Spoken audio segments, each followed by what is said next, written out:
আজকে আমি আপনাদের সাথে শেয়ার করব আমার শখের ফেসবুক পেজটা কিভাবে হ্যাক হলো। 2025 সালের জানুয়ারি মাসের 1 তারিখ ফেসবুক পেজটা আমি ক্রিয়েট করি এবং 3 মাসের মধ্যে আমি ফেসবুকে কন্টেন্ট মনিটাইজেশনও পাই, স্টার সেটআপ পাই, আমি আর্নিং করতে শুরু করি।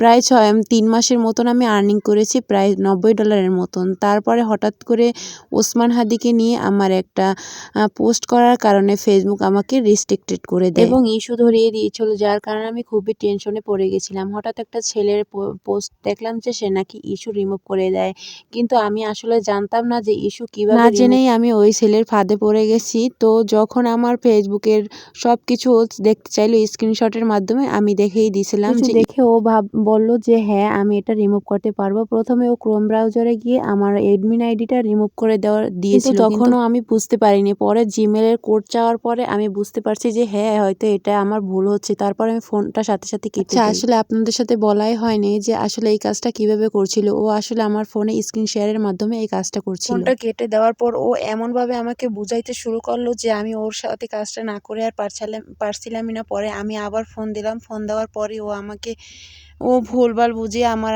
পেজটা নিয়ে গেল। খুবই কষ্টে সেদিন রাত্র প্রায় 3টা পর্যন্ত আমি খুব কষ্টে কাজ করছি। এর ভিতরে ও আরও একটা কাজ করছে, আমার ওই জিমেলের আন্ডারে যত ফেসবুক পেজ, ইউটিউবের সব কিছু ও লগ ইন করতে শুরু করলো। পরে আমি এইগুলো দেখে তাড়াতাড়ি জিমেলের অ্যাকাউন্ট পাসওয়ার্ড চেঞ্জ করে ফেললাম এবং সব কিছুর পাসওয়ার্ড চেঞ্জ করে ফেললাম।